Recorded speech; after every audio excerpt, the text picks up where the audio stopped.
Good afternoon. I'm Father Frank Donio, the director of the Catholic Apostolate Center in Washington, D.C. And welcome to this webinar called Strategies for Handling Remote Work During COVID-19. This is a co-sponsored webinar with the Villanova University School of Business Center for Church Management, and also the National Association of Church Personnel Administrators, or NACPA, along with Catholic Apostolate Center. I'm joined today with Matt Manion, Matthew Manion is the faculty director of the Center for Church Management at Villanova. And so Matt, welcome, glad to have you. Thank you for co-sponsoring this and being a part of this opportunity as we come together during a very difficult, challenging time in the life of not only the world and the United States, but certainly the church. And our way of working has changed pretty significantly. And so many people have gone into remote work when they maybe have never done that before, maybe did it part-time. We're going to offer a poll in a moment in which we just want to ask the question about how many have been engaged in remote work. You'll see that in our polls, and we'd invite you to answer that question. And then we'll take a moment to kind of look at some of the, what are some of the basic resources that are out there and pieces of advice, Matt, that you think for church organizations at this time? Well, it's a pleasure to be with you, Father Frank, again, and we're thrilled to have the opportunity to collaborate with both the Catholic Apostolate Center and with NACPA on this, and think it's a great resource, and thrilled to see so many people taking advantage of this. So looking forward to the conversation and the dialogue with you. Great, wonderful. So here we are, this is a wonderful quote, and we're not just working from home, we're working from home in a pandemic. If things feel different, it's because they are different. And I've certainly been experiencing that with the Catholic Apostolate Center team. We do a lot of remote work, but now we've gone full virtual operations, and it's been wonderful and great teamwork, but it has its challenges. No, it definitely does, and would be curious to kind of get the sense of it. But just even looking at some of the challenges that are out there, because there are challenges in working from home or working remotely in any situation. But yeah, I do think this insight from Carmel Choi, who's up at Boston's Mass General and at the Chan School at Harvard, I think is really just crucial for us to not neglect. This is not a normal remote work situation. This is not a normal work from home situation. We're doing it in the midst of a pandemic. And so while there are rules and principles, and we'll share some guidelines and some best insights as we go through this next hour, I think always keep in mind that this is not normal circumstances, which we all know. But I think sometimes when we put on our work hat or our employee hat or our manager hat, we can kind of separate out what's going on in the rest of the world. So it's just absolutely crucial as we think through this, that people are going through a whole range of emotions and other stressors and other things that are distractions from our day-to-day work that we have to be sensitive to, and particularly from a church standpoint, that I think we have to be attentive to and minister to each other as we're working through those. And especially also from a spiritual perspective. And I think that's the part that is also very, very important, is that this piece of in working from a church perspective, which whether it's within the Catholic community or within a variety of different church contexts, there is that spiritual dimension that I think is playing an even larger role in terms of the teams at this point. And we'll talk a bit more about that as the time goes on together. Yeah. We do invite you to take that poll that's there. It's up, and if you go to polls and take I'm new to remote work, I'm not new to remote work, I've used it a little bit, and then just hit submit, and you'll start to see the percentages there. And people are filling that out. We have about 120 people with us already. And so it looks like kind of an even split from what I'm seeing. 34% I'm new to remote work, about 31% I'm not new to remote work, and about 35% I've used it a little bit. So a pretty even split in terms of what people are used to doing in terms of their work, which is really rather interesting in terms of results. Yeah, it is. And I think it'll make for hopefully a rich conversation. We'll look forward to the comments in the chat room and the questions that goes through here. It is interesting though. So for those of us who have only used it a little bit or who are new to it, for those of us who are not new to it or have done it before, I would just remind everyone, we had a conversation, many of you know Carol Fowler, who used to work with the Archdiocese of Chicago, had a conversation with her the other day, but she reminded us, again, it goes back to that quote from Carmel Choi, that none of us are experts in doing this during the COVID-19 crisis. So regardless of what our experience is, we can learn from that, we can leverage that, and we will certainly share some more ideas here. But yeah, we're all new to remote work during this kind of global pandemic, which we've never seen before. But fortunately, the idea of remote work is not brand new. And so we can learn from what's happened there and what's going on there. And I mean, perhaps maybe we should just start off with, because in order to know what to do, sometimes it's helpful to almost be prepared for some of the challenges for it, Father Frank. So maybe it'll be helpful to, before we get into some of the things to do, just to be sensitive of the things that are going to be particular obstacles. And so, yeah, this is based on an article that was published just a couple weeks ago by Larson, Vroman, and Macarius. But there's 4 common challenges that remote work presents. And so we just want to be sensitive to those, and then we'll talk about some strategies to overcome them. But one challenge for many people that haven't done it before, on both the manager side and the employee side, is the lack of face-to-face supervision. So if we're used to coming in, we're used to having conversations on a daily basis or a regular basis with that. And it kind of plays out in 2 ways. So there are many supervisors, and I imagine this will be the chance for many folks in church work potentially, who will worry that if people are working remotely, that they're not working hard enough. And so there can be that fear. I don't know what they're doing, so because I don't see them every day, perhaps they're just slacking off. But there's also a challenge on the employee side, because employees are used to getting access to their managers. They used to be able to getting questions answered. They used to be able to get support. And without that, it can be a struggle for employees as well. So just that lack of face-to-face interaction with the supervisory roles is a challenge, and we'll talk about some strategies to overcome that. The lack of access to information and mutual knowledge is, and I'm guessing for those of you who've been doing it already, we've been remote for over 3 weeks now. I was just on a call with our team the other day, and someone was asking, where's this information? And I had to chuckle. I'm like, that's in a file that's sitting behind my desk in the office that we can't get. And so a lot of stuff where you could walk down the hall and ask somebody for something, just easy access to stuff that's in our offices is different. And particularly since so many of us didn't have a planned move into this remote space. It was kind of, this all happened so quickly that we might not have all of the tools and everything else that we used to have. So there's that from just in terms of resources in our office. But I think the other piece too, that, and if we do video conferences, we get a bit of it.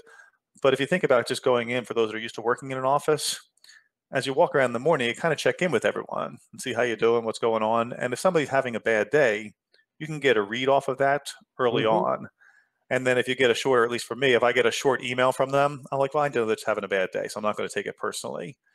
But in the absence of that connection, if I get a short email from someone, I can be like, well, what are they mad about? And what did I do wrong? And so we can misinterpret stuff without just a lot of the verbal clues, or the visual clues, sorry, that we get from being in a proximate office with each other. And then obviously the social isolation and loneliness, the longer this goes on, that is something that we have to take into account. And so it is those informal interactions that are really life-giving for a lot of people. And so without that, and if there's an interesting piece with that too, that I think particularly as church and as communities of faith to be sensitive to, but there's a whole body of research in organizational management that for some remote workers, if there is not that connectivity, then in some ways their sense of organizational identity and organizational belonging decreases over time. And so as this thing stretches out beyond weeks, and we don't know how long it will last, but I think it's a real key piece we have to pay attention to, is making sure that our folks who are working remotely continue to feel connected, continue to feel that sense of belonging as part of the unique mission that we're doing together. And then finally, one is the distractions at home. And so again, if most people are moving to a remote work situation intentionally, or a work from home situation intentionally, they have time to prepare a space at home where they're going to work. And I love that picture in the top of the slide. I wish my home workspace looked like that, or had a clean office with 3 monitors and everything. And for some of you on this call, that may be your situation. For most of you, it might be more like the guy in the bottom half of that slide who's got a kid on the lap and is working at the kitchen table and has everything else they're trying to juggle. And so even preparations for the workspace, for the tools they're going to need to work at home, for access to childcare, which is going to be different in this situation. For a typical work from home situation, childcare would be part of the deal, and arranging for that for those that are parents. That's not possible in this situation. And many parents are not only dealing with normal childcare issues, but many parents have also become now 2nd grade or 7th grade or high school teachers during this, as they're trying to supplement the education. So huge challenges. And there's another piece to that too, because you have people who are also doing elder care in their homes, and they're trying to, particularly with this, with COVID-19, trying to protect people and who's coming in and who's going out.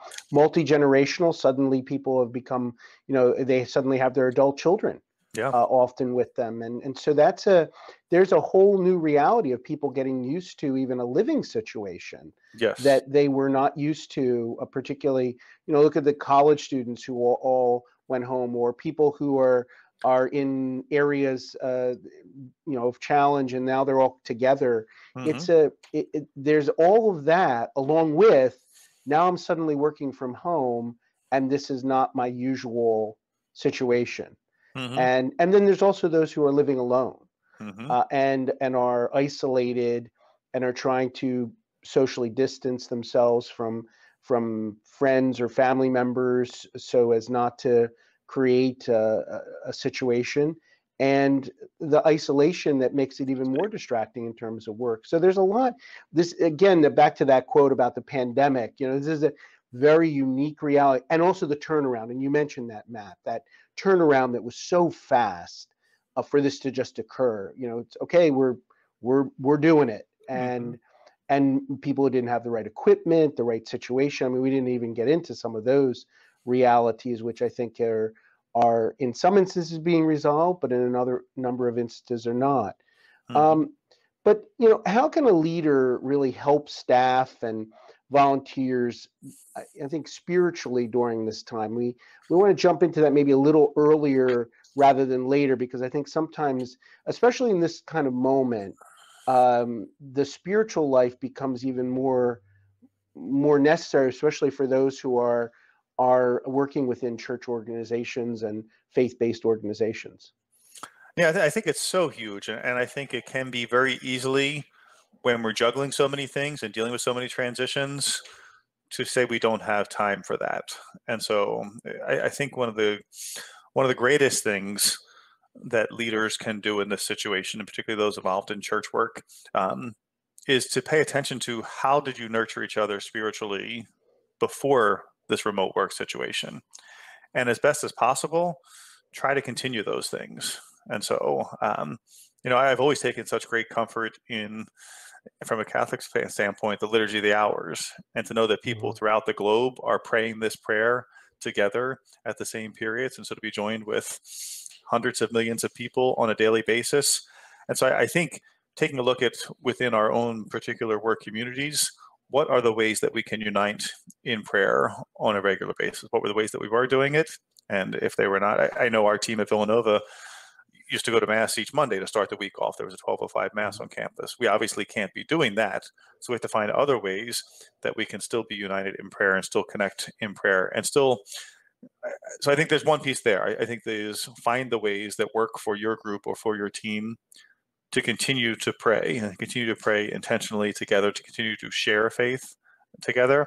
And then I think the other piece too, though, is to realize that anyone that has a leadership responsibility in the church, we should be, and we'll talk a bit more about this in other pieces as well, but to attend to our people and to ask how they're doing. This is a big emotional challenge. This is a big mental challenge. This is a big spiritual challenge to try and discern what God's trying to teach us through all of this. So just not to be afraid of those conversations and actually enter into them. And how we can accompany one another in this moment, how we can really, even if we're distant from one another, what are some of the ways in which we can really accompany one another, walk with one another, be more intentional, about that kind of outreach. I've tried to encourage in a number of instances, whether it's in the work environment or people we're serving, to reach out by phone or by a variety of technological means. But a number of people, the good old-fashioned phone has become even more critically important, just to hear that other person's voice. Yes. And the comfort that comes from that in a number of instances I've been really have seen that very much present. And just to take the time to reach out in an extra way to colleagues who may not be manifesting because they're trying to get the work done, may not be manifesting some challenges that they might be having, when we can be present, and it might open up and give them an opportunity to talk about what's going on in a way that maybe wouldn't normally happen in the work environment. Again, we're in a different kind of reality here than we normally would in the office environment. And it's not to say that we don't keep appropriate boundaries, but also to recognize that as churches and faith-based organizations, it's an important aspect of who and what we are. Mm-hmm. No, absolutely. And it should be just a part of the regular conversations. And there is a way, obviously respecting boundary, but there's a way to, I love, and so much of our church right now is focused on accompaniment, but I think that's really the great term, Father Frank. How do we accompany each other through this most unusual Lent, through this most unusual Wobbly and Easter season? And how do we mutually discern how God's moving through it and what we can learn from it? And and we're developing, we have 3 different webinars that are going to be coming up that are going to be speaking about some of these issues that are pastorally related, accompaniment related. But if you look at the relationship between a supervisor, for example, or director and their employer, staff member, volunteer, what should be that relationship at this time? I mentioned about the boundaries piece, but what should be that relationship? And, how much is too much communication? How much is too little? Oh, you're talking about that communication piece. So what are some of your thoughts related to that? Yeah, I think there's 2 things. I always think anybody who's got a managerial responsibility or a leadership responsibility, I like the expression, I think it's Father James Mallon talks about, they don't have direct reports, they have direct supports. So who are the people that we're trying to support in their roles and provide the environment for them to be successful in their roles? And how do we do that most effectively? And so I think there's 2 sides to it. So one is, I think we can equip our team members, our employees, for success. And John, if you go to the next slide, there's 5, and there's so many tools out there and there's so many life hacks out there that I think can, first of all, set employees up for success. And so we just offer these 5, but I mean, you can find so many more if you do a little search. But a few things that we've seen are just really crucial, particularly for people who have not been in a remote work situation before. But one is the importance of keeping a morning routine. And there's so much research about how they talk about the golden hour, the first choices of the day, and the successes in the first hour set up the whole rest of the day for success. And so in a remote situation, when all these other variables have gone on, we could easily lose our morning routines. And so we just really encourage people, find out whatever it is for them, but have one. Get dressed for work, eat breakfast, exercise, spend time in prayer, do whatever the things are that you need to do to have the couple wins early in your day before you enter into the work portion of your day. Similarly, which this might seem like an aha for some people and like a duh for other people, but for people that have not done remote work before, for so many of us, the commute to and from work is a great place to transition mentally for what comes next. So we can kind of think about our day ahead on our commute to work and prepare for the things that are going to happen. And we can kind of debrief and transition back to home life on our commute home from work. So again, another tip is, if you are in this remote work situation now, how can you replace your commute? And so I would tell you early on, just even in this little thing for these 3 weeks, the first week, I actually physically got in my car and drove for 15 minutes each morning to transition from breakfast with my family to moving into work mode. We can't drive anymore where I live, and so we're not supposed to drive much. So now I just walk up and down the street for 15 minutes at the beginning of the day, at the end of the day. But whatever your ritual is, find a way to replace the commute time so that you can kind of keep appropriate, which kind of leads into the third one of separating work and home space. So doing it mentally, but also physically. So the poor person working in the top half of the slide who's got their cat sleeping and they're just kind of sprawled out all over the floor, it can be really easy for our workspace and our home spaces to commingle during this time. And a lot of the best practices would say that if you can designate even a portion of your living space, if it's one table in an apartment or one room in a house or whatever it might be, and make that your workspace, and don't allow your work to creep into every facet of your home space. So if at all possible, just corner off a little space. So again, we can mentally make the transitions, is huge for keeping our sanity in there. And there is the need, and I'm sure many people on this call probably experienced this already, but when you're at home, the natural bio breaks even during the day. The walk down the hall to the restroom in the office is different than the walk right next door to use the restroom at home. The breaks for lunch, the normal breaks to go pick up food or to do errands coming or going, or whatever it might be, or going to pick up stuff from the copier or the printer, all those things aren't there. So it's really key to be intentional about scheduling breaks. So whether you just set a timer on your phone, but make sure you physically get up and move around during the day. And the last one is just to give our people and encourage our people and exhort our people to log off from work. So to do it at the end of the day, do it on the weekends. Go ahead, Father. That's one of the problems just in general with many church and faith-based or church ministries and faith-based organizations, that the log off, even if in an office situation or whatever, is often not there. There's a lot of fluidity, and it's one of the things that we made a commitment to, for example, with Catholic Apostolate Center, is like, when the workday is over, it's over. That's, and it's not, yes, there will be urgencies and things like that that are going to come up. The difficulty with remote work is that it can become 24/7 if somebody's not careful, because they're trying to keep up with colleagues. It's it's extra effort in order to do that, and that can really bleed into and create a lot of extra anxiety, particularly when you're trying to deal with the home situation, whatever that situation might be. So having those boundaries of, I start and I stop. One of the ways that we do it as a team is that those who are working remotely will say, I'm starting now, and they send me an email. And then when they're finished, I finished, and here's what I did today. And and that's every day, just a little listing that has those things, and that has really been helpful in also creating a shift for the team members. This is when I'm working.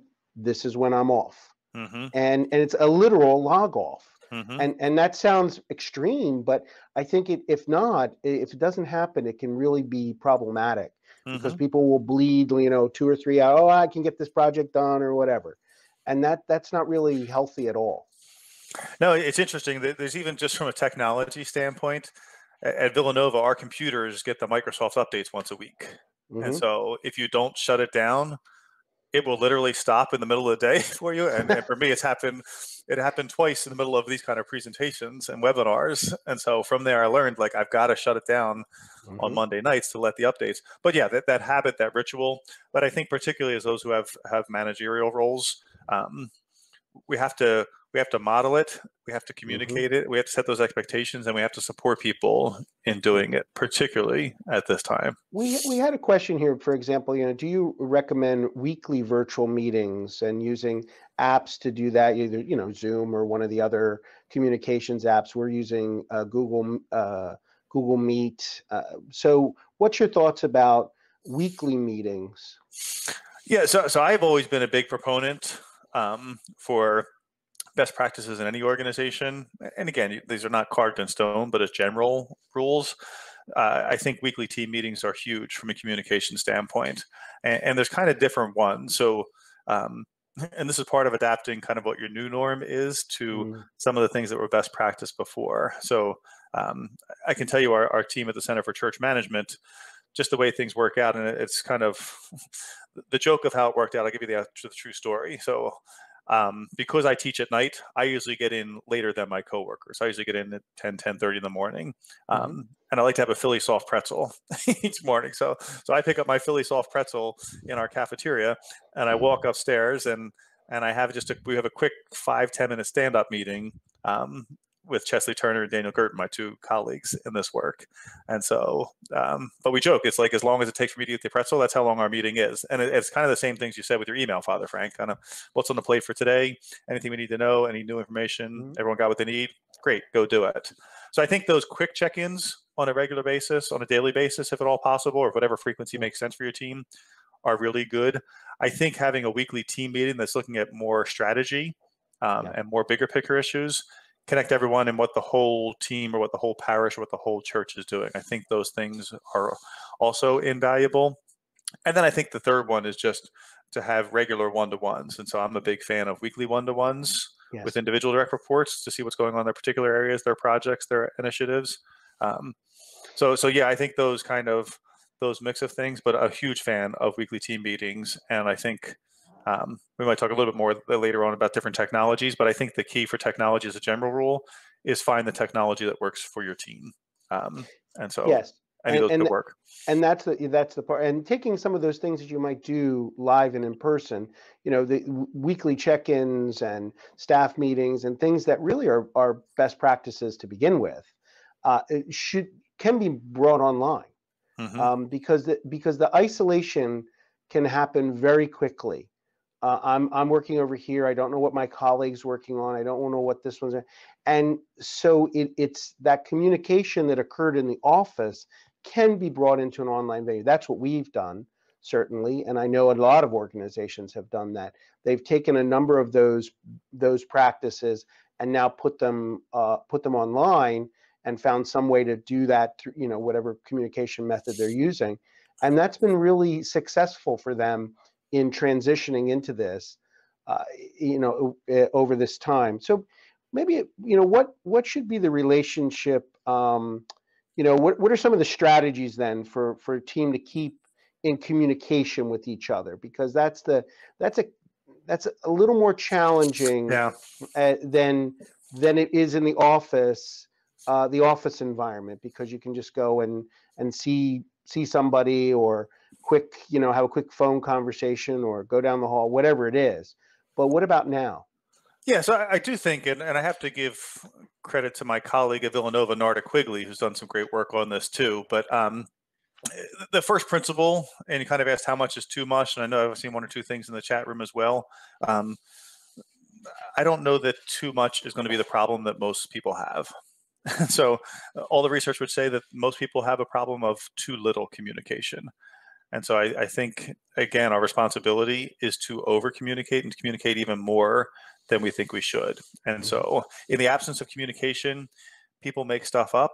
And as we know from studying organizational culture, the stuff they make up does not tend to be positive stuff. And that's in a normal circumstance. When you're in a heightened, stressful circumstance like this pandemic, it's easy to go to dark places. So regular, frequent communication not only helps with isolation, but it also just kind of helps people keep in tune with what the reality of our situation is. So that's the first thing, is just communicate even more than you feel like you should.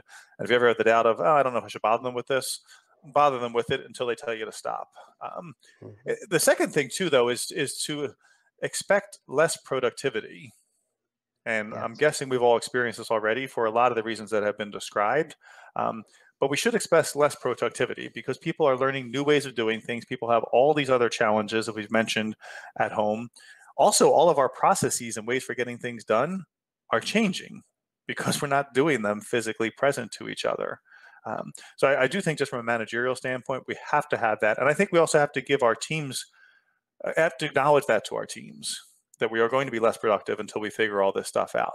There will come a time where we'll kind of flip the switch and we'll live into this new way of working, probably right about the time that this new way of working ends, but but there will come a time when we get some more productivity out of this. But at least in the short term, to just expect it to communicate that and to clarify that with everyone else, that it's going to be the case and we'll figure it out together. I do think that if we're not communicating, it's not only talking at people, but really to be crucial for listening more for feelings in this is so huge for anybody in a leadership role. Because, if we're only connecting by phone, which I think is one of the vehicles we should be using, but as we know, we lose a lot when we only are communicating by email without getting the nonverbals. it's difficult to understand the full effect of what's going on. Yes. So I think from an emotional intelligence standpoint, to be really clear and actually ask people questions like, well, how do you feel about the decision that we did? Or how do you feel about what's going on now? And give people the chance to verbalize those. It's one more way of kind of accompanying them. Then the last two things I just think are so crucial are really to, and I think this is the leader's responsibility to work with the teams, but to clarify, how are we going to do things? What are the norms? So even the hours is a great conversation to have, and recognizing a lot of our people, as we said, are dealing with, both parents might be in a parent situation. Both parents are working from home now with a mix of other people in the house, young or old, that might not have been part of the working relationship. So if they're trying to juggle things, I think it's okay to say, all right, are you better off working in the morning and then letting your spouse work in the afternoon? And kind of like, how are we going to do this? But to have those, to not assume it's going to be a traditional 9 to 5 working situation, but to clarify what are the new boundaries. Also to clarify, how have our priorities changed? And so what are the expectations for what we're doing to fulfill our mission? In many ways that we were not fulfilling it before. So there's a lot of stuff that we're doing that just can't be done. And so given that, what is important? What is the priority? And I want to take a couple questions Yeah. associated with this that have come in. And how do you handle the stress and frustration caused by not having the resources you normally have when in the office? So I think we're back to that expectations piece. And that really is also not only on the leader, but also on the person who is the staff member, to be able to express, these are my limitations in this situation. And that may be difficult for some leaders to hear. But I think it does need to be expressed. If it goes unexpressed, there are going to be a mix of expectations. Matt, what are some of your thoughts on that question? Yeah, not only a mix of expectations, but if it doesn't go expressed, it will lead to resentment and other problems that are very, very unhealthy. So yeah, I think acknowledging it, and I think to the extent that as part of the regular conversations, either one-to-one or in the team setting, to frequently check in on, hey, how's this work from home thing going? What things are working well that we can celebrate? And that's kind of that point on there about finding positive emotional contagions. It is part of, in these times of unsettledness and these times of frustration and these times of stress.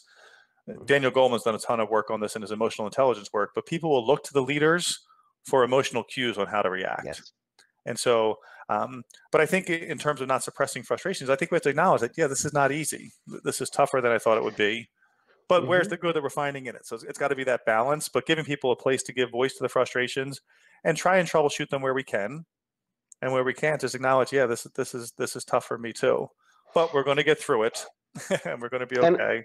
And our colleague Regina Haney, who's the executive director of the National Association of Church Personnel Administrators, who's a co-sponsor of this, she makes a point here in our question section. We have to also trust. And how do you let the team know that you trust them? Because, and you raised this a little earlier, a bit in passing, Matt, but this thing of, well, are these people working? Are they doing what they're supposed to be doing?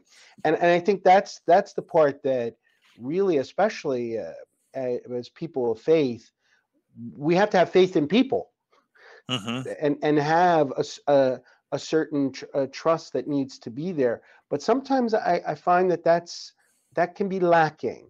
And in this kind of moment, it's even more necessary, with anxiety, that's additional anxiety that people are just not used to. Yeah, Robert Hurley wrote a great article about this called The Decision to Trust, which is not in this particular situation, just a general decision that leaders and managers have to trust people. And I think one piece is we have to make the decision. We have to decide, do we trust our people or not? Yes. And because they're going to know we do or we don't, just by how we act. But if we don't, I think it's a real question of faith. Like, why don't we? And if we don't trust them, then why do we hire them to be on our team in the first place? But then, in light of that, yeah, I do think, to the extent that that's where the clarity of norms and expectations can come in. If we're clear about, look, this is what we need to get done. Do you have the resources you need to get this done by whatever time it needs to get done? So making sure we're there as a support for them, that I think that communicates that we do trust them to get it done, and we're trying to do everything we can to help them be successful in their roles. Mhm. But then if that's the case, then yeah, the check-in is just more from supportive, not from did you do it yet, and kind of looking over their shoulder, but more how are we setting our people up for success. So I think that is a fundamental mindset Mhm. that we have to have. And then I think that goes back to that communicate more, not less. For people, for those of us whom it might be more difficult to trust, just kind of having the regular check-in so we know our folks are doing the things that are, and have the support they need to get done the things they're supposed to be getting done. So, Yeah. if what are then some of the considerations that organization? We have a question from Paul Jarzembowski about what tips do you have for working from home with others in your household who are also working from home, children, family member using the home space for school. How do you best maintain those boundaries when everyone in the home is doing remote work? And I think that's one of those considerations that we're called to have at this time, because it's just a very different type of work environment, as you mentioned. So, what are some recommendations, some considerations for this? Yeah, I think from from a home management standpoint, it's a great question, Paul, and I know it's one that my family is continuing to navigate even 3 weeks in. But I think some things that I've seen in others that have been really helpful is, again, it goes back to that communicate more, not less. So everyone in the family has to be clear about what needs to be done and when it needs to be done.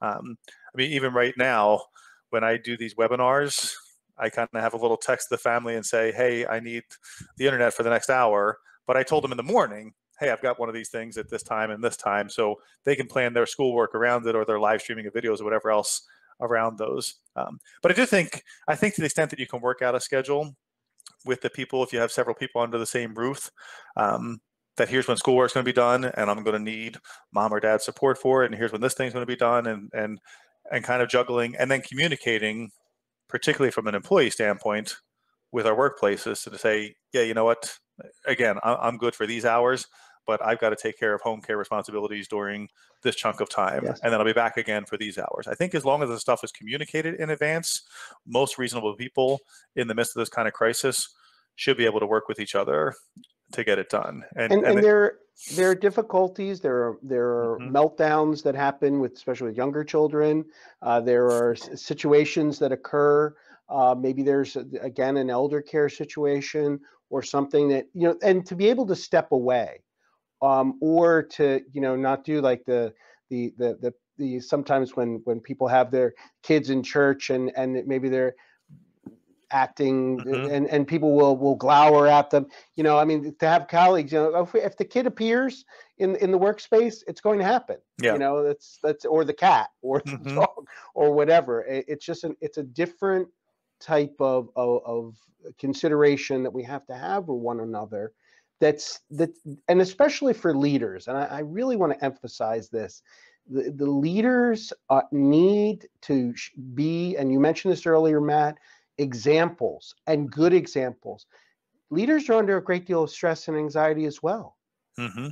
And particularly if they're dealing with some financial issues that Mhm. might be challenging for their teams, or maybe it's in order to get the work done, or especially if you're dealing with those who are leading faith communities, and now their churches are closed, Mhm. their places of worship are closed, Mhm. and and this is really tough for those who are leading those, if they're clergy, or minister, or whatever they might be, a rabbi who might be, suddenly now my congregation is not there.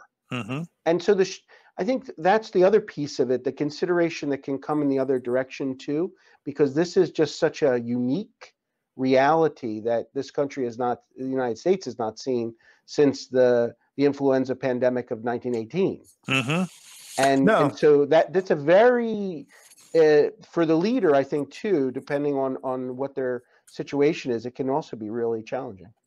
no, and the need to have self-care for the leader, I think, is Hmm. so huge. And yeah, I think the role modeling, to your point, Father Frank, is so. And I would just say too, I think for us lay folks, I've had a new insight over the last week and a half that I probably should have been more aware of. But and I think Father Frank, even you and I were talking about it. There's a difference between diocesan priests and religious order priests in terms of what they've been prepared for in ministry. And so particularly for those of us that work in parishes where the priests were formed for diocesan ministry, many religious order priests are a little more comfortable if depending on what their career path has been or their vocational path has been, that they've had to pick up and switch and start new things a handful of times.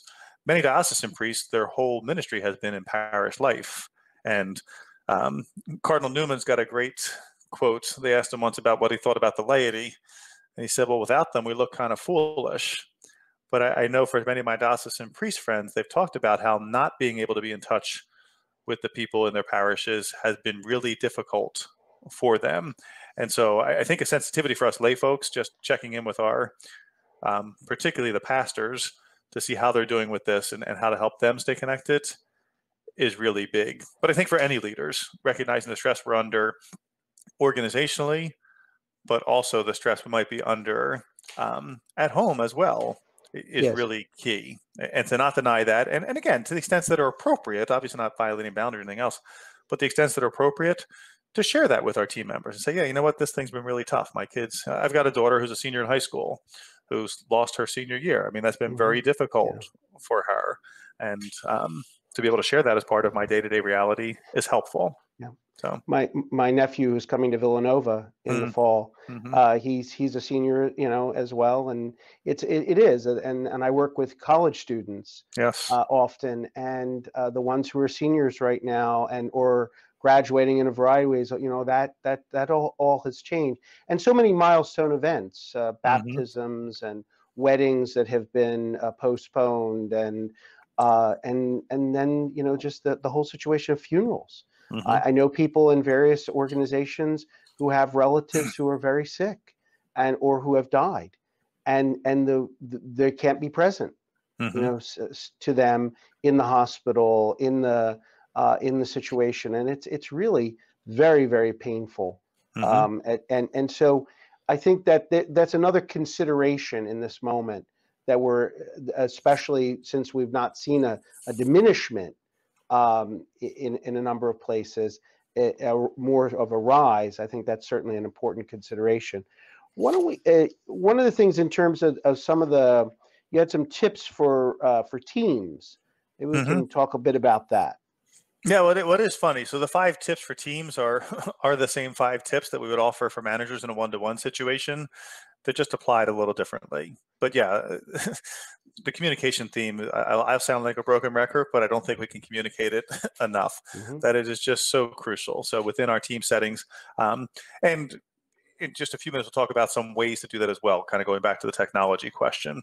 But the need for more frequent communications in our teams is absolutely crucial. And then all the other pieces also go in there, but I do think that clarifying how are our teams, the new norms and expectations, how are our teams going to communicate? So are we going to use Zoom for our team meetings? Are we just going to do it through email? Are we going to use Microsoft Teams? We're going to use some other tool for it. Which one are we going to use? And when we're there, what are the norms for communications within our team meetings? So how do we know we're going to use the raise hand feature? Are we going to just jump in on each other? Are we going to start with prayer? Like all those kind of things need to be reset because we are starting anew. And then the biggest thing I think for teams though is clarifying what are we trying to get done here and what is the most important priority for us. And we have a couple of other questions that are there, and particularly Father Dave Karen, who's down in New Orleans, and we're going to be doing a video webinar, but it will be available on video about evangelization and pastoral work at this time and ways we can go about that. He raises a couple important questions that I want to hold for the end, because we're going to talk about like the next, how this will possibly change how we work as church as well. And I think those are important questions for us also. In the midst of this, it's hard to think beyond, but I think a lot of things happen very quickly. Live streaming, about 10 years worth of work in terms of technology happened in about 3 weeks. Or 2 weeks. It was quite amazing as someone who's engaged in a lot of this technological piece. It's very important, but it can be, as was raised in questions as well, it can be too much, Hmm. and it can be overkill. So some balance that's necessary in that. Well, I think to that point too, Father Frank, and I see Paul raised that question. I think part of how we have to offer these things is offer them as invitations and not impositions. Hmm. And so, as long as we Great. kind of think of the people that we're trying to offer them for, and these are opportunities for them, I think in that sense it can be seen in the spirit in which it's offered as an invitation, not a. But there are other things I think from an employee standpoint where there are expectations, and we should be clear about those as well. Hmm. So, what are some of the challenges for groups working remotely that people should be aware of? And are there assumptions about remote work that are really incorrect? What are some of the things to keep in mind to be Yeah, proactive? so I do think I think it is interesting. I think a lot of people assume that you can't replace the majority of the good things that happen with face-to-face work with remote work, Hmm. and that can be the outcome. But I think if we're intentional, that doesn't have to be the outcome. So many people Hmm. will say, for example, we talked about the loss of organizational identity and affiliation is a challenge, but if we are intentional about it, we can overcome that. Similarly, the loss of organizational culture um, can be a challenge if we let the technologies drive how we're doing things. We can keep the organizational culture and actually can reinforce the organizational culture if the ways that we adopt the technologies are true to our core values and the way that we carry out our mission. So, yeah, I think all those things, I think it's all about intentionality. And so, Yes. and that fundamental question of what is what is our core mission? What are we in the I'm a business professor. What are we in the business of? But as church, what is our purpose as a church? And what is our purpose as a church at this point in history? And it's Hmm. changed from 3 weeks ago. So we're still spreading the good news of Jesus Christ. That is never Hmm. changing. But how we do that is changing dramatically. And I think there's an interesting kind of going off of where you were going earlier, Father Frank. I think particularly for our church teams, um, this is an opportunity for continued creativity. So we've shown that we can be nimble and can adapt. I would hope we don't have to do it at the same stress levels that we had to for the last 3 weeks, but we've shown Yes. that we can. But I think the next piece, and this kind of ties to what some of our work teams and other folks should be doing potentially during this Easter season this year, is beginning to think about the future. Like we're going to have a ton more. All the indicators are that we're going to have a lot more death over the next month. That Yes. we're not going to be able to accompany people in the ways that we used to. Hmm. But the question that I have is, so how are we going to accompany them? And what are the ways that we can rethink someone who's grieving the loss of a loved one? How are we going to bury the dead? How are we going to comfort the sorrowing? How are we going to do those things? How are we going to visit the sick when we can't do them the ways that we used to? I don't know what the answers are, but I think there's enough creativity and inspiration from the Holy Spirit in the church that we can find ways to do it in this new world that can get us through it. I think that's going to be one of the biggest pastoral needs to solve over the next 4 weeks, 8 weeks, 12 weeks, whatever it is. Yes, I would agree with you. It's a tremendous pastoral, need, and how to go about that will be different, but going about that is not at a Yeah. question. We have to. We Yes. need to. We can't turn it on ourselves and Yes. become, as Pope Francis would say, self-referential. Hmm. Instead, we have to be going forth, but in a different way.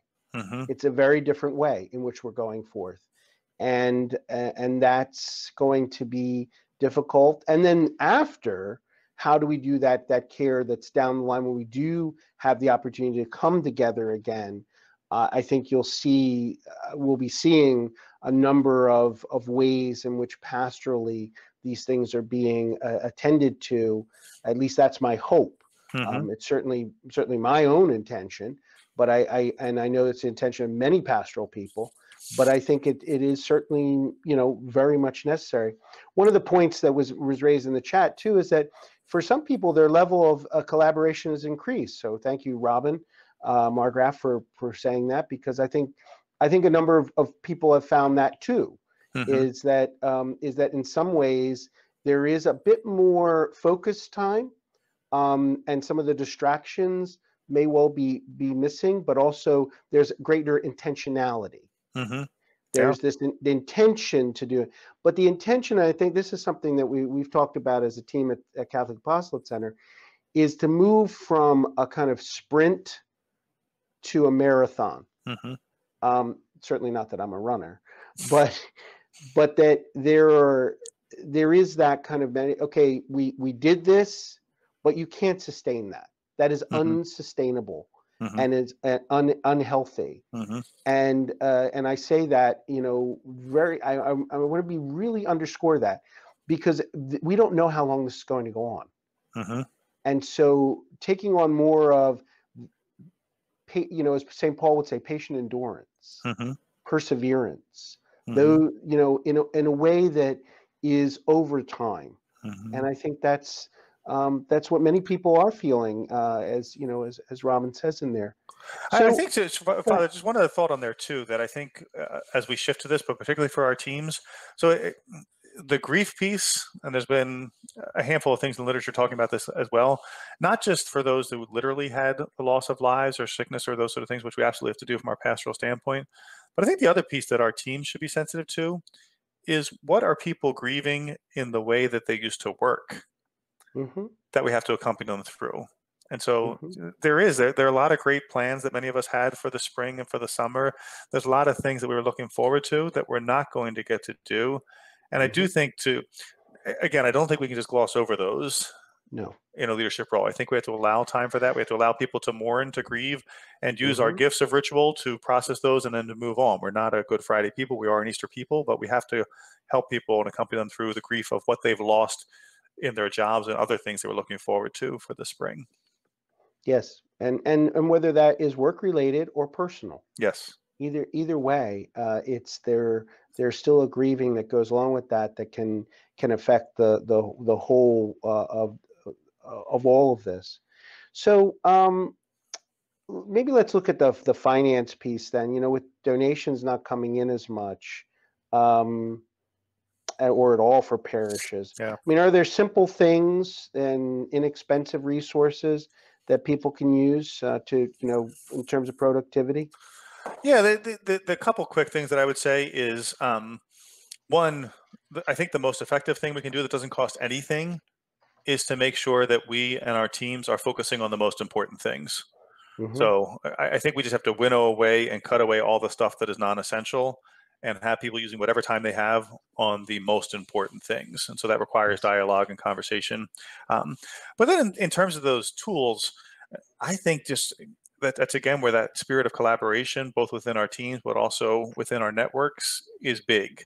And so asking the people who are productive, how are they doing it? What are the secrets they're finding? And Mm-hmm. so we've already had a couple instances on our team where people say, hey, I found this tool. This is really helpful for me. Maybe this will help the Mm-hmm. others. So I think just leveraging the networks for them. I don't have any particular tool that I would say use this one, or this one. To me, the biggest things are finding one, focusing on what's most important. That is by far, regardless of tool. But then two, looking for the other ones.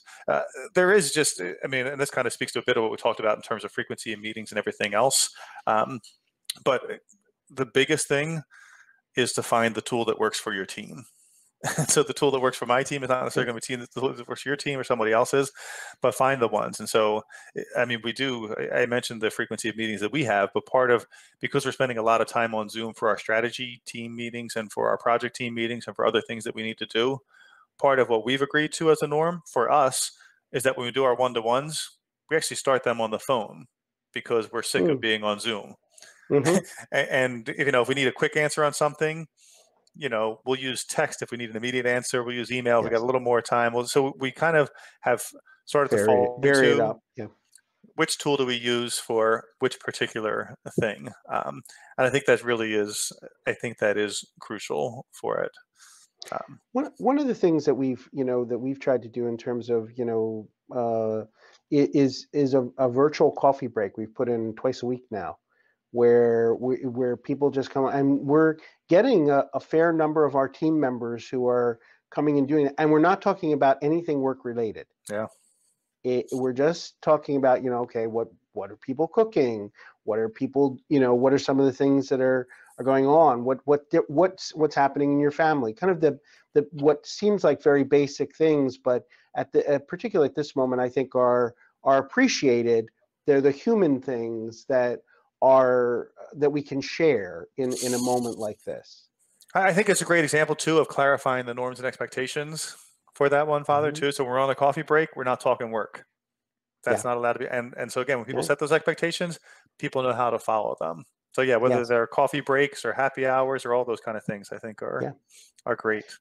And the happy hour part, you know, is we were joking about that, Matt, that, you know, nobody's driving. Yeah. So there's no liability for the organization anymore. There is that part, you know, that we often think about. So, you know, I want to go back to Father Dave's question, Father Karen's question. You know, he asked, you know, Matt, do you think that this remote working during this time of the pandemic will change the way that we will work in the future in the church? And so I think, and then he has a follow-up question, you know, as the Academy has created programs to teach and certify faculties for online teaching and learning, which you do, you know, the Center for Church Management, the MSCM, the Master of Science in Church Management, is online. They come for a week and then everything else is online. Great program, graduate of it. Yeah. We will see something similar for church ministers. So any thoughts about that and kind of the future, because we're coming close to the end of our time together?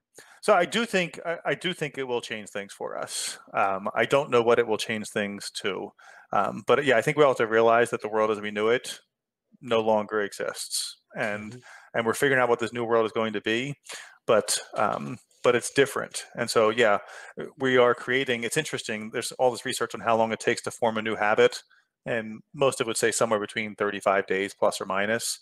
So, you know, if we go 7 weeks of people attending Mass, one of our advisory council member calls it, we're creating a whole culture of armchair Catholics who are now getting used to going to Mass, sitting in their chair. Well, if you do that for 5 weeks or 7 weeks, then does that become the new habit? And how do we help people get back to the communal gathering? All those kind of things are going to be different. And what I would say is, I think the principles of effective leadership and management don't change regardless of the form. So the need to communicate more rather than less, the need to expect less productivity during the transition, and then more is going to happen when this thing ends. The need to listen more, the need to clarify expectations, the need to find the positive social, emotional contagions. All those things are going to be there. But yeah, I think we are learning on the fly a lot of new ways of doing things.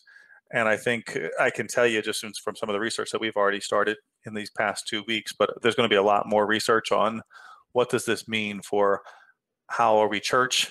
And it's also not just in church. I mean, what's it going to mean for us as a society on how do we act? So all the norms for work and understanding of it, both in church and in the secular world, are changing, and don't know what they will be, but they will be different.